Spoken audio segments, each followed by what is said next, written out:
كثيرا طيبا مباركا فيه كما يحب ربنا ويرضاه وأشهد أن لا إله إلا الله وحده لا شريك له إقرارا به وتوحيدا وأشهد أن محمدا عبده ورسوله صلى الله عليه وعلى آله وسلم تسليما مزيدا أما بعد. Alhamdulillah, kita bersyukur kepada Allah Subhanahu wa taala. Di kesempatan pagi hari ini Allah Subhanahu wa taala mengembalikan ruh kita pada jasad kita, membangunkan kita dari tidur yang lelap untuk kemudian memuji Allah Subhanahu wa taala dan ruku dan sujud ke hadapannya. Yang ini semua merupakan nikmat dari Allah Subhanahu wa taala. Kemudian insyaallah taala kita akan memulai dars kita ataupun pelajaran kita dalam kitab Sifat Salat Nabi sallallahu alaihi wasallam, buah karya Syekh Al-Albani rahimahullah taala. Namun sebelumnya ingin ana sampaikan beberapa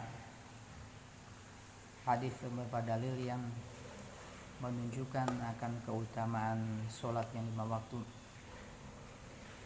Nah, di mana sholat yang 5 waktu ini merupakan perkara yang sangat mendasar di dalam agama Islam ini.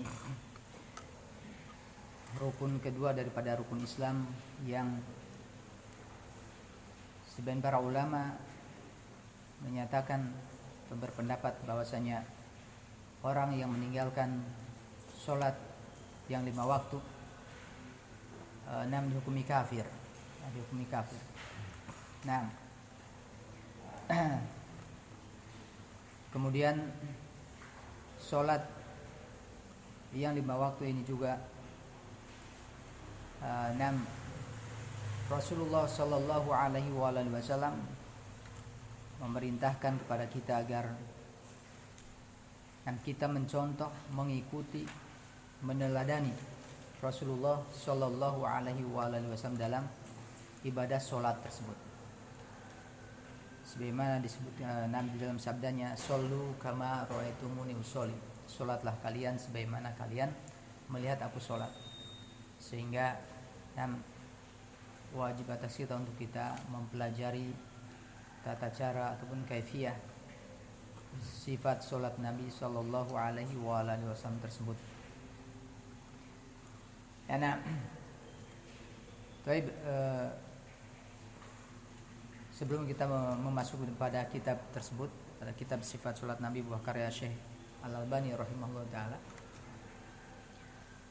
disebutkan dalam beberapa hadis tentang keutamaan daripada sholat yang 5 waktu, di antaranya yang dikumpulkan oleh An-Nawawi rahimahullah taala dalam kitab Riyadhus Shalihin. Wa Nabi Hurairah radhiyallahu anhu qala sami'tu Rasulullah sallallahu alaihi wa alihi wasallam yaqul ara'aitum law anna nahran bi babi ahadikum yaghtasilu minhu kulla yaumin khamsa marratin hal yabqa min darnihi syai'? Qalu la yabqa min darnihi syai'. Qala fadzalika mithlu sholawati al-khams yamhullahu bihinna al-khotoya. Muttafaqun alaih. Dari sahabat Abu Hurairah radhiyallahu anhu berkata, aku mendengar Rasulullah sallallahu alaihi wa alihi wasallam bersabda, bagaimana pendapatmu atau apa pendapatmu seandainya ada sungai di pintu seseorang rumah di antara kalian? Bagaimana pendapatmu seandainya ada sungai di depan pintu rumah seseorang di antara kalian yang dia mandi pada sungai tersebut setiap hari 5 kali? Apakah akan tertinggal atau apakah akan ada sedikit kotoran padanya, itu pada orang tersebut? Para sahabat mengatakan tidak akan tertinggal sedikit pun kotoran pada orang tersebut. Berkata Nabi sallallahu alaihi wasallam, maka demikianlah permisalan salat yang 5 waktu. Allah Subhanahu wa taala menghapuskan dengan salat 5 waktu tersebut kesalahan-kesalahan. Itu kesalahan-kesalahan pelakunya. Hadis ini muttafaqun alaih, diriwayatkan oleh Imam Bukhari dan Imam Muslim. Nah, demikian di dalam hadis yang lain, wa Ibnu Mas'udin radhiyallahu anhu anna rajulan asaba mimra'atin qiblatan fa atan nabiyya sallallahu alaihi wasallam fa akhbarahu fa anzalallahu ta'ala wa aqimis sholata tarafayn nahar wa zulufan minal lail innal hasanati yudhibnas sayyiati fa qala rajulu aliya hada qala li jami ummati kullihim, muttafaqun alaih. Dari Ibnu Mas'udin radhiyallahu anhu bahwasanya seseorang mencium seorang wanita. Kemudian orang tersebut mendatangi Nabi sallallahu alaihi wasallam, kemudian mengabarkan atau mengatakan apa yang dialaminya. Kemudian Allah Subhanahu wa taala menurunkan firman-Nya, wa aqimis sholata tarafayn nahar wa zulufan minal lail innal hasanati yudhibnas sayyiat. Laksanakanlah solat di kedua ujung siang, yaitu di pagi hari dan di sore hari, dan pada bagian permulaan malam. Sungguh kebaikan-kebaikan itu akan menghapuskan kejelekan-kejelekan. Maka berkata orang tersebut, apakah ini hanya untukku, wahai Rasulullah? Kata Rasulullah SAW, untuk semua umatku, untuk semua umatku keseluruhan. Muttafaqun alaih. Nah, ya dari kedua hadis ini bahwasanya amalan salat yang 5 waktu, dan yang dilaksanakan oleh seorang hamba tentunya dengan ikhlas di atas syariat Rasulullah sallallahu alaihi wasallam, dan di antara keutamanya adalah Allah akan menghapuskan kesalahan-kesalahan pelakunya dengan sebab dilakukan salat 5 waktu tersebut. Nah, baik, mungkin ini cukup ya. Dua hadis ini yang menjelaskan keutamaan daripada sholat yang 5 waktu ya, yang semoga menjadi motivasi kita ya, memberikan semangat, memompa semangat kita untuk kita benar-benar bersungguh-sungguh menjaga sholat yang 5 waktu tersebut. Ayo ikhwah rahimani wa rahimakum jami'an, ketahuilah bahwasanya Asy-Syaikh Al-Albani rahimahullah taala di dalam menyusun kitab-kitabnya dan demikian juga dalam menulis kitab sifat salat Nabi sallallahu alaihi wasallam, beliau rahimahullah taala tidak terikat atau tidak mengikuti salah satu madhab yang ada, madhab Hambali atau Hanafiyah atau Malikiyah atau Syafi'iyah atau Hambaliyah. Akan tetapi yang beliau ikuti adalah madhabnya atau apa yang ditempuh oleh para muhaditsin, yaitu mengikuti atau berpegang teguh dengan hadis yang sahih,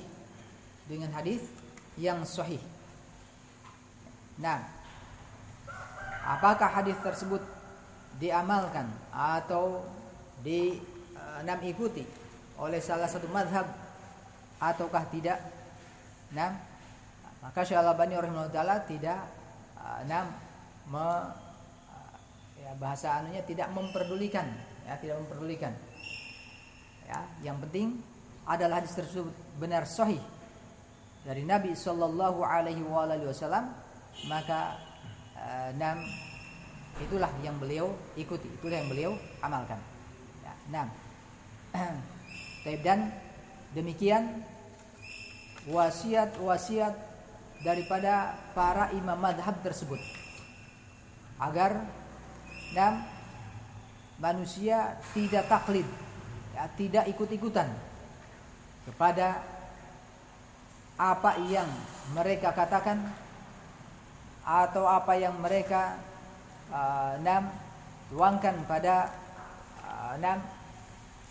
kitab-kitab mereka dari pendapat-pendapat ataupun perkataan-perkataan, akan tetapi mereka mewasiatkan untuk mengikuti sunnah Nabi, hadis Nabi sallallahu alaihi wasallam. Dan mereka mewasiatkan seandainya ada di dalam kitabku perkataan ataupun pendapat yang menyelisihi dengan hadis Nabi sallallahu alaihi wasallam, maka ikutilah oleh kalian hadis Nabi sallallahu alaihi wasallam dan tinggalkanlah perkataanku ataupun pendapatku. Nah, Asy-Syaikh rahimahullah taala menukil beberapa perkataan para ulama tersebut. Dan yang pertama adalah Abu Hanifah rahimahullah taala. Nah, yang beliau nukil perkataan Abu Hanifah rahimahullah taala, beliau mengatakan fawwaluhum al-imamu Abu Hanifah An-Nu'man bin Thabit rahimahullah, wa qad rawa anhu ashabuhu aqwalan syatta wa ibarat mutanawwi'ah kulluha tuaddi ila syai'in wahidin wa huwa wujubul ahdi bil hadis wa tarku taqlidi ara'i al-a'immati al-mukhalifati lahu. Maka yang pertama dari mereka, itu dari para imam madhab, adalah al-imam Abu Hanifah, namanya An-Nu'man bin Thabit rahimahullah ta'ala. Dan sungguh telah meriwayatkan dari Abu Hanifah, para muridnya, perkataan-perkataan yang banyak dan ungkapan-ungkapan yang bermacam-macam, semuanya menunjukkan kepada sesuatu yang satu, yaitu wajibnya berpegang teguh dengan hadis. Wajibnya berpegang teguh dengan hadis dan meninggalkan taklid. Meninggalkan mengikuti pendapat-pendapat para imam yang menyelisihi terhadap hadis Rasulullah sallallahu alaihi wasallam tersebut. Nah, al-awwal idza sahal hadis fa huwa madhhabi. Abu Hanifah rahimahullah taala mengatakan, yang artinya apabila hadis itu sahih, maka dia itu adalah madhabku. Apabila hadis itu sahih, maka itu adalah madhab. Nah, atsani la yahillu li ahadin ay ya'khudha bi qaulina ma lam ya'lam min aina akhadnahu. Kata Abu Hanifah rahimahullah taala, tidak halal, tidak boleh bagi seseorang mengambil perkataan kami apa-apa yang dia tidak mengetahui dari mana kami mengambilnya. Tidak boleh bagi seseorang untuk mengambil perkataan kami, yakni berpendapat dengan pendapat kami sementara dia tidak tahu dalilnya. Sebenarnya tidak tahu dalilnya. Nah, wa fi riwayatin haramun ala man lam ya'rif dalili ayuftiya bi kalami. Di dalam riwayat yang lain Abu Hanifah mengatakan haram atas seseorang yang tidak mengetahui dalilku, haram atas seseorang yang tidak mengetahui dalilku untuk dia berfatwa dengan perkataanku. Ya, jadi misalkan mengatakan Abu Hanifah telah mengatakan atau berpendapat halal atau berpendapat boleh atau tidak boleh, sementara dia tidak mengetahui dalilnya, hujahnya Abu Hanifah. Kata Abu Hanifah tidak boleh. Tidak boleh bagi dia untuk berfatwa dan menyandarkan suatu pendapat kepadanya tanpa mengetahui dalil yang dipakai oleh Abu Hanifah tersebut. Nah, zada fi riwayatin fa innana basyarun naqulul qaul al-yauma wa narji'u anhu ghadan. Di dalam riwayat yang lain ada tambahan, maka sesungguhnya kami ini manusia, kami mengatakan pada hari ini dan kami menarik kembali perkataan itu besok. Nah, kami mengatakan pada hari ini dan begini, ternyata besok ada dalil ataupun ada penjelasan yang menyatakan pendapat yang dikatakan oleh Abu Hanifah tersebut, perkataan yang dikatakan oleh Abu Hanifah tersebut menyelisih dalil tersebut. Kata Abu Hanifah, maka kami tarik perkataan tersebut. Kami rujuk dari perkataan tersebut. Nah, jadi ini menunjukkan bahwasanya Abu Hanifah rahimahullah taala tidak kemudian egois ataupun memaksakan tetap pendapatnya ataupun perkataannya harus diikuti ataupun yang hari ini besok juga benar. Tidak. Nah, wa fi ukhra waihaka ya Ya'qub huwa Abu Yusuf la taktub kullama tasma'u minni fa inni qad ara ar-ra'ya al-yawm wa atrukuhu ghadan wa ara ra'ya ghadan wa atrukuhu ba'da ghadin. Di dalam riwayat yang lain Abu Hanifah rahimahullah taala mengatakan, celaka wahai Ya'qub. Ya'qub ini Abu Yusuf, yakni muridnya Abu Hanifah. Janganlah kamu menulis setiap apa yang kamu dengar dariku. Janganlah kamu menulis setiap apa yang kamu dengar dariku. Maka sesungguhnya aku ini berpendapat pada hari ini seperti ini, dan aku tinggalkan pendapatku besok. Jadi aku rubah atau aku rujuk kembali ataupun aku tarik kembali pendapatku tersebut besok. Dan aku tinggalkan pendapatku besok yang diucapkan besok hari, dan kemudian aku wa ra'ya ghadan wa atrukuhu ba'da ghad. Aku berpendapat dengan besok, kemudian aku tinggalkan lusa lagi. Jadi hari ini berpendapat seperti ini, besok berpendapat lain, karena pendapat yang hari ini mungkin pendapatnya salah. Setelah murojaah atau setelah ada keterangan ataupun dalil yang sampai kepadanya, ternyata pendapatnya salah. Ditarik perkataan tersebut dan mengikuti keterangan yang ada tersebut. Ternyata ada lagi penjelasan yang lain, yang lebih rojah, yang lebih kuat. Maka perkataan yang kemarin itu ditarik lagi. Jadi seperti itu. Para imam mereka juga manusia, mereka manusia, tetap ada salahnya, sehingga mereka menarik kembali pendapat ataupun perkataan yang salah tersebut. Perkataan Abu Hanifah yang lainnya, idza qultu qawlan yukhalifu kitaballahi ta'ala wa khabara rasul sallallahu alaihi wa alihi wasallam fatruku qawli. Apabila aku mengatakan satu perkataan yang menyelisihi kitabullah dan hadis Rasulullah sallallahu alaihi wa alihi wasallam, khabar itu hadis, perkataan Nabi atau berita dari Nabi. Apabila aku mengatakan satu perkataan yang menyelisihi kitabullah dan khabar dari Nabi atau hadis Rasulullah sallallahu alaihi wasallam, fatruku qawli, maka tinggalkan oleh kalian perkataanku. Tinggalkan oleh kalian perkataanku ataupun pendapatku. Yani ikuti kitabullah dan hadis Rasulullah sallallahu alaihi wasallam.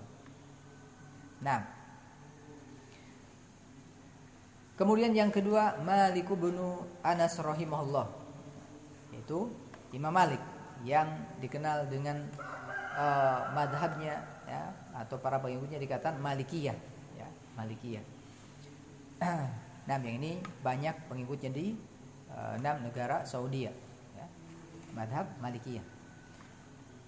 Qala Syekh Al-Albani rahimahullah taala wa ma al-Imam Malik Ibnu Anas rahimahullah faqala inna ma ana basharun ukhti'u wa usibu fanzuru fi ra'yi fa kullu ma wafaqa al-kitaba wa sunnata fakhudhuhu wa kullu ma lam yuwafiq al-kitaba wa sunnata fatrukuhu. Adapun Imam Malik bin Anas rahimahullah, beliau mengatakan, hanya saja aku ini adalah manusia. Aku kadang benar dan kadang salah. Atau aku kadang salah dan kadang benar. Ukhtiu wa usibu. Maka lihatlah oleh kalian pada pendapatku. Lihatlah oleh kalian pada pendapatku. Maka setiap apa-apa yang mencocoki Alkitab wa sunnah, setiap apa-apa yang mencocoki Kitabullah dan sunnah Nabi sallallahu alaihi wasallam, maka ambillah oleh kalian. Dan setiap apa-apa yang tidak mencocoki Alkitab dan As-Sunnah, maka tinggalkan oleh kalian. Nah, wasani laisa ahadun ba'dan Nabi sallallahu alaihi wasallam illa wa yu'khad min qawlihi wa yutrak illa Nabi sallallahu alaihi wasallam. Tidak ada seseorang setelah Nabi sallallahu alaihi wasallam kecuali diambil dari pendapatnya dan ditinggalkan, kecuali perkataan Nabi sallallahu alaihi wasallam. Nah, dikata Imam Malik rahimahullah taala, tidak ada seorang pun setelah Nabi sallallahu alaihi wasallam kecuali pendapatnya kadang diambil, kadang ditinggalkan. Ya, kadang diambil, kadang ditinggalkan. Nah, kecuali perkataan Nabi sallallahu alaihi wasallam. Baik. Jadi tidak boleh seseorang, ya, tidak boleh seseorang kemudian memaksakan, ya, harus mengambil pendapatku, harus mengikuti perkataanku, dan seterusnya. Karena manusia itu tidak maksum, tidak terjaga dari kesalahan, ya, tidak terjaga dari kesalahan. Maka apa yang mencocoki, ya, pendapat seseorang, perkataan seseorang yang mencocoki Alkitab wa Sunnah, ya silakan diambil, ya, silakan diamalkan. Dan apa-apa yang menyelisihinya maka ditinggalkan. Baik. Qala Ibnu Wahbin, sami'tu Malikan su'ila an takhlili asabi' ar-rijlaini fil wudu' faqala laisa dzalika 'ala an-nas. Qala fataraktuhu hatta khaffa an-nas. Faqultu lahu 'indana fi dzalika sunnah. Faqala wa ma hiya? Qultu haddatsana al-Laits ibnu Sa'd wa ibnu Lahiyah wa Amr ibn al-Harith wa Yazid bin Amr al-Mu'arifi an Abi Abdurrahman al-Hambali anil Mustawridi ibni Shaddad al-Qurashi qala ra'aitu Rasulullah sallallahu alaihi wasallam yadluku bi khinsirihi ma baina asabi'i rijlaihi faqala inna hadzal hadis hasan wa ma sami'tu bihi qad illa as-sa'ah thumma sami'tu ba'da dzalik yus'al fayamur bi takhlili al-asabi'. Berkata Ibnu Wahab, aku mendengar Imam Malik ditanya tentang menyela-nyelai jari jemari kedua kaki ketika wudu. Ya. Maka berkata Imam Malik, yang demikian itu tidak wajib atas manusia. Laisa dzalika 'ala nas. Yang menyela-nyelai jari jemari, ya, dan jari jemari ketika wudu. Imam Malik ditanya tentang hal tersebut, kata Imam Malik, ya, yang demikian bukan perkara yang wajib. Nah, ini tidak perlu dilakukan. Berkata Ibnu Wahab, maka aku pun meninggalkan perbuatan tersebut sampai orang-orang merasa ringan. Ya. Kemudian Ibnu Wahab mengatakan lagi, yang demikian itu di sisi kami merupakan sunnah. Ya, merupakan sunnah. Maka berkata Imam Malik, apa itu? Yani apa dalilnya? Ya, datangkan kepada kami, ya, dalilnya. Kemudian Ibnu Wahab mengatakan, ya, menyebutkan perawi-perawi hadis telah menceritakan kepada kami Al-Lais bin Sa'd dan Ibnu Lahiyah dan Amr ibn al-Harith dari Yazid bin Amr al-Ma'arifi dari Abu Abdurrahman al-Hambali dari Mustaurid dari Shaddad al-Qurashi. Dia berkata, aku melihat Rasulullah sallallahu alaihi wasallam menyela-nyelai dengan jari kelingkingnya apa-apa yang ada di antara jari jemari kedua kakinya. Ya. Aku melihat Rasulullah sallallahu alaihi wasallam menyela-nyelai dengan jari kelingkingnya, dengan jari kelingking, dan apa-apa yang ada di antara jari jemari kedua kakinya. Maka berkata Imam Malik, sungguh ini adalah hadis yang hasan. Hasan itu tingkatan hadis itu ada hadis sahih, berikutnya ada hadis yang hasan, yang paling berikutnya yang rendah adalah hadis yang dhaif, itu hadis yang lemah. Ya, 6. Baik. Dan tidaklah aku mendengar hadis tersebut kecuali saat ini. Kemudian kata Ibnu Wahab, aku mendengar Imam Malik setelah itu, ya, setelah mendengar hadis ini, ketika ditanya tentang hukum menyela-nyelai jari jemari kedua kaki ketika wudu, maka Imam Malik memerintahkan untuk menyela-nyelai jari jemari kedua kaki tersebut ketika wudu. Ini menunjukkan bahwasanya Imam Malik berpendapat, dan sebelum sampainya hadis tentang menyela-nyelai jari jemari ketika wudu, berpendapat tidak perlu untuk menyela-nyelai jari jemari. Ya. Dan ketika sampai kepada beliau hadis tentang menyela-nyelai jari jemari kedua kaki ketika wudu, maka beliau rujuk daripada pendapat yang pertama, yang pendapat yang awal, kemudian berpendapat bahwasanya disunnahkan ataupun ketika berwudu maka manusia diperintahkan untuk menyela-nyelai jari jemari. Ya. Baik. Kemudian yang ketiga Imam Syafi'i rahimahullah taala. Wa mal Imam Syafi'i rahimahullah taala fanukul anhu fi dzalika aktsar wa atyab. Watba'uhu aktsar amalan biha wa as'ad faminha. Adapun Imam Syafi'i rahimahullah taala, maka kami katakan atau penukilan darinya, penukilan dari Imam Syafi'i dalam masalah hal ini banyak sekali dan bagus sekali. Dan para pengikutnya banyak mengamalkan wasiat Imam Syafi'i ini dan sangat senang. As'ad, sangat sedang, sangat berbahagia. Faminha, maka di antaranya, yaitu di antara perkataan Imam Syafi'i,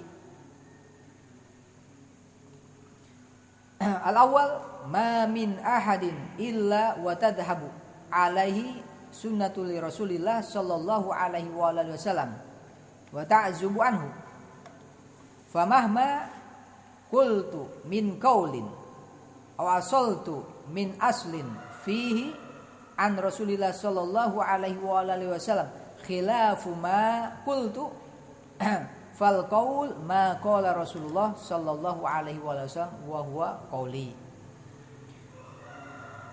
Tidaklah seseorang kecuali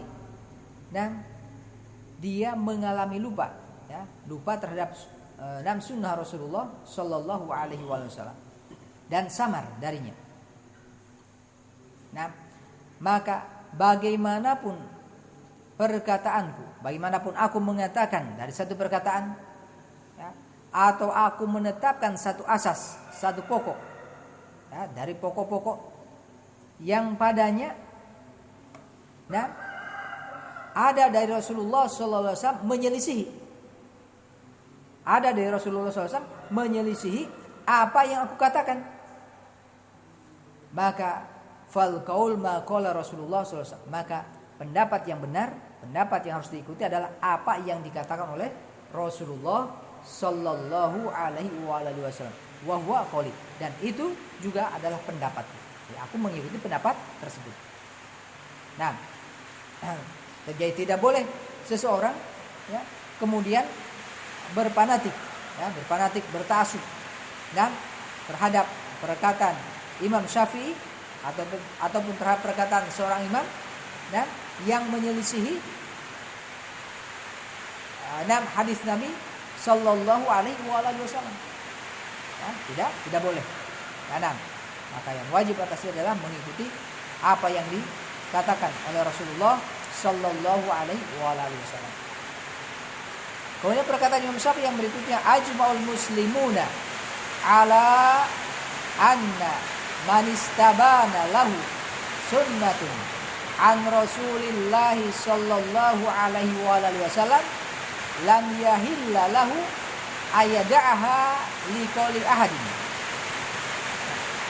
Kaum muslimin telah berijma atas barang siapa telah jelas baginya sunnah dari Rasulullah Sallallahu Alaihi Wasallam, maka tidak halal baginya untuk meninggalkan sunnah tersebut karena perkataan seseorang.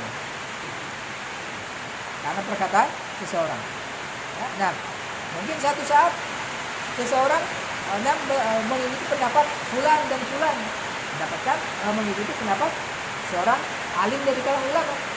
Dan kemudian datang kepadanya hujjah ataupun hadis Nabi Sallallahu Alaihi Wasallam yang menyelisihi pendapat ulama tersebut.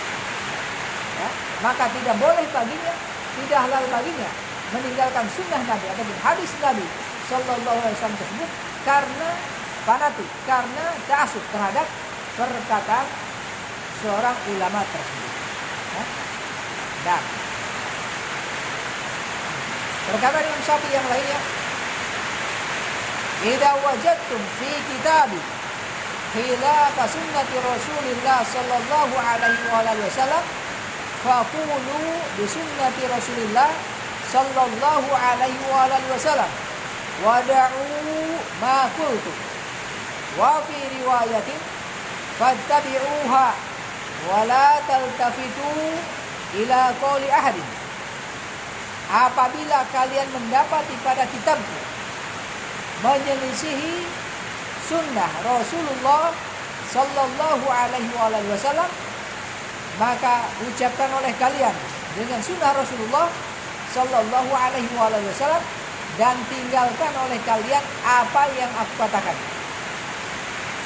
Dalam riwayat yang lain, maka ikutilah oleh kalian sunnah Rasulullah Sallallahu Alaihi Wasallam dan janganlah kalian berpaling kepada perkataan seseorang. Janganlah kalian berpaling kepada perkataan seseorang.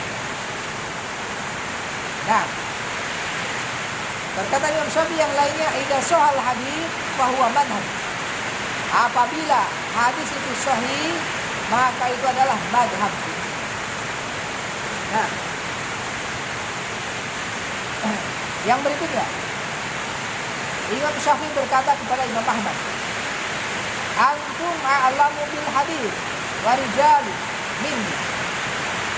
Wa idza kana al hadits sahih fa'alimuni bihi ayya shay'in yakun kufiyan aw basriyan aw syamiyan hatta adhaba ilaihi idza kana sahihan. Engkau wahai Imam Ahmad lebih mengetahui terhadap hadis dan perawi-perawi hadis daripadaku. Maka apabila hadis itu sahih, Apabila hadis itu sahih, maka ajarkanlah kepadaku hadis tersebut. Hadis yang mana saja, apakah itu datangnya dari orang Kufah, ataukah dari orang Basrah, ataukah dari orang Syam, sehingga aku bermadhab kepadanya apabila ada hadis tersebut hadis yang sahih. Nah, ini menunjukkan ketawaduan Imam Syafi'i rahimahullah ta'ala, dan yang beliau meminta kepada Imam Ahmad, dan beliau memuji Imam Ahmad bahwasanya Imam Ahmad lebih berilmu, lebih mengetahui dan dari Imam Syafi'i tentang hadis-hadis dan perawi-perawi hadis, dan Imam Syafi'i dan meminta supaya diajarkan kepadanya ya, hadis-hadis yang sahih tersebut, apakah hadis tersebut dari orang Kufah, ataukah dari orang Basrah, ataukah dari orang Syam. Nah, ini menunjukkan ketawaduan Imam Syafi'i rahimahullah ta'ala. Berkata Imam Syafi'i yang lainnya, kullu mas'alatin sahha fiha al-khabaru an Rasulillah sallallahu alaihi wasallam inda ahli naqli bi khilafi ma qultu fa ana rajiun anha fi hayati wa ba'da mauti. Setiap masalah yang telah sahih padanya, pada masalah tersebut berita dari Rasulullah sallallahu alaihi wasallam di sisi ahli hadis, ahli naql itu ahli hadis, menyelisihi apa yang aku katakan, menyelisihi apa yang aku katakan, maka aku menarik kembali dari masalah tersebut, menarik kembali pendapatku, menarik kembali perkataanku pada masalah tersebut di masa hidupku dan setelah matiku. Nah, yang berikutnya, idza ra'aitumuni aqulu qawlan wa qad sahha 'anil nabiy sallallahu alaihi wasallam khilafuhu fa'lamu anna akli qad dhahaba. Apabila kalian melihatku mengatakan satu perkataan dan sungguh telah sahih dari Nabi sallallahu alaihi wasallam menyelisihinya, menyelisihinya itu menyelisih perkataanku, maka ketahuilah oleh kalian bahwasanya akalku telah hilang. Akalku telah hilang. Yani, anggap telah hilang pendapatku. Jangan dan kalian ikuti ya perkataanku. Ikuti apa yang sahih dari Nabi sallallahu alaihi wasallam.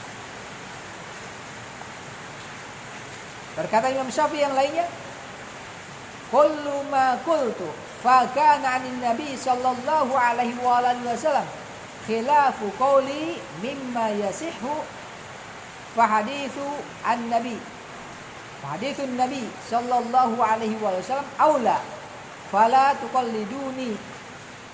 Setiap apa yang aku katakan kemudian ada dari Nabi sallallahu alaihi wasallam menyelisih perkataanku dari apa-apa yang sahih, maka hadis Nabi lebih pantas, hadis Nabi lebih utama untuk diikuti, maka janganlah kalian taklid kepadaku, janganlah kalian mengikutiku.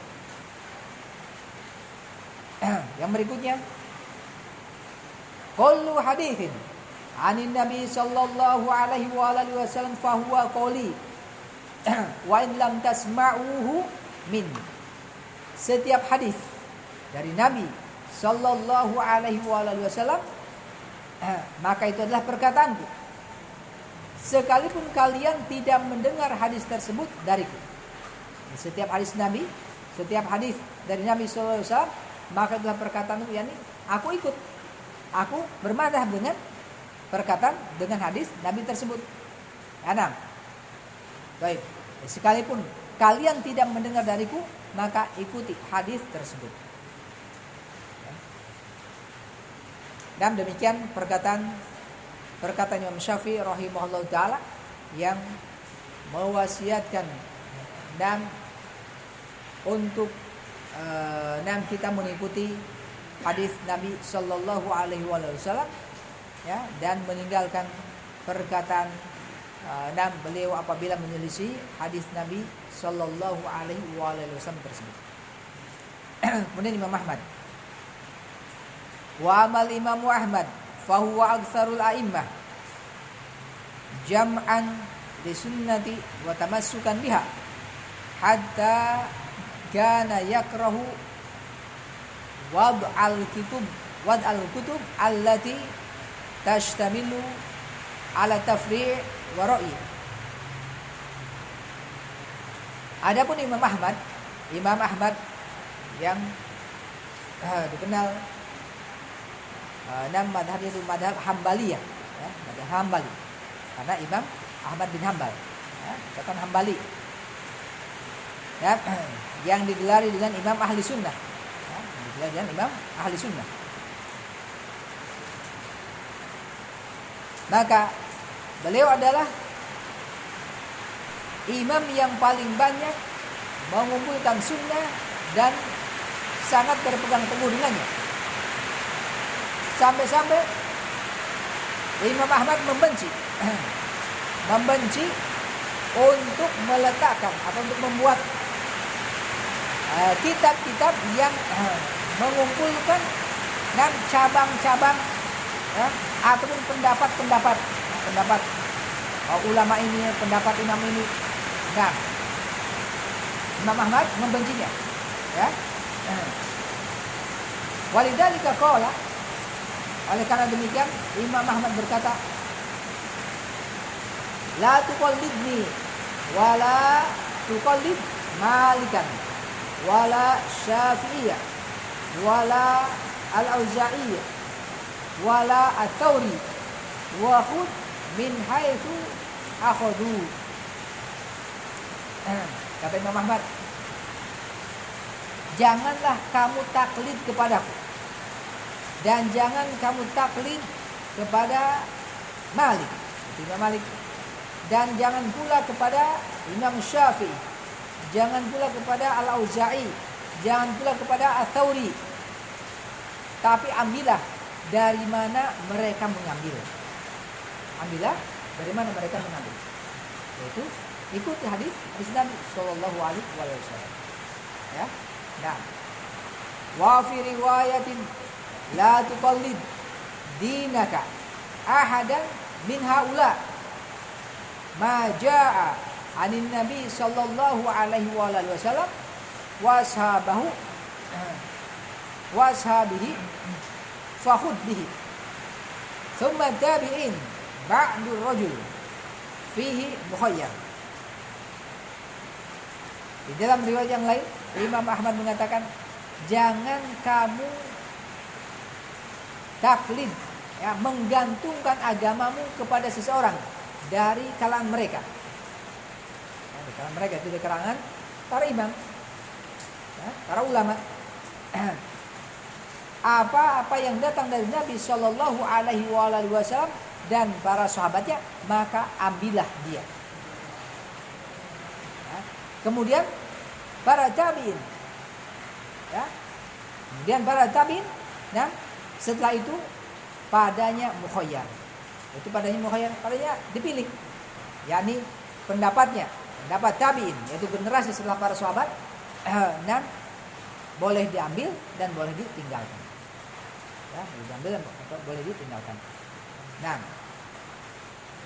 wa qala maratan al-ittiba'u ayat tabi'a ar-rajul ma ja'ani Nabi sallallahu alaihi wasallam wa nasabihi thumma huwa min ba'di tabi'in mukhayyar.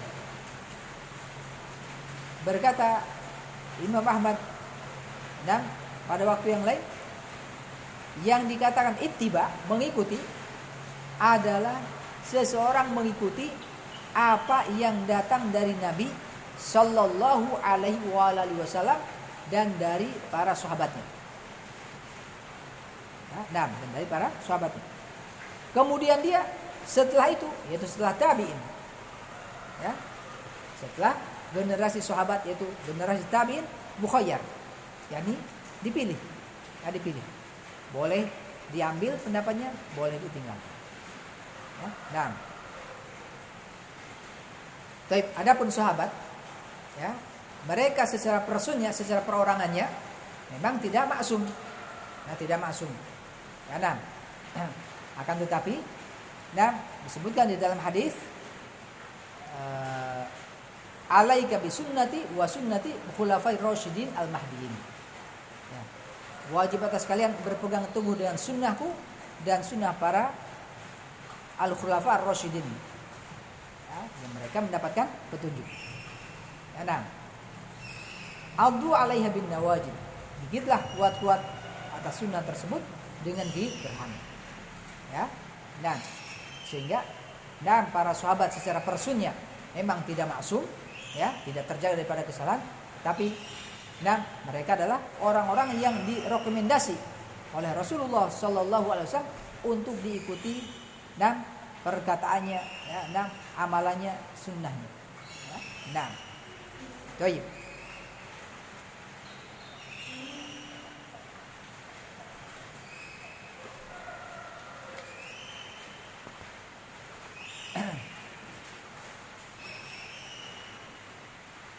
Perkataan Imam Ahmad yang lainnya, ra'yul al-Auza'i wa ra'yu Malik wa ra'yu Abi Hanifah kulluhu ra'yun wa huwa 'indi sawa wa innama al-hujjatu fil athari. Pendapat al-Auza'i dan pendapat Malik dan pendapat Abu Hanifah semuanya adalah pendapat, dan dia di sisiku sama. Hanya saja hujah tersebut ada pada athar, yaitu pada hadis Nabi, pada sunnah Nabi Sallallahu Alaihi Wasallam. Ya, nah, yang berikutnya, man radda hadits Rasulillah Sallallahu Alaihi Wasallam, fahuwa ala syafa halakatin.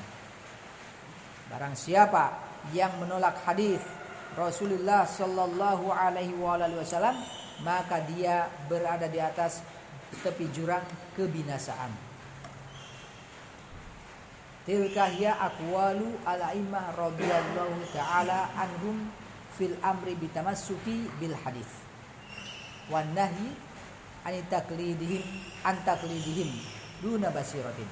Kata Syekh rahimahullah taala, itulah perkataan-perkataan para imam radhiyallahu ta'ala anhum dalam perkara atau perintah berpegang teguh dengan hadis dan larangan dari taklid, ya, kepada mereka tanpa mengetahui ataupun tanpa berdasarkan ilmu.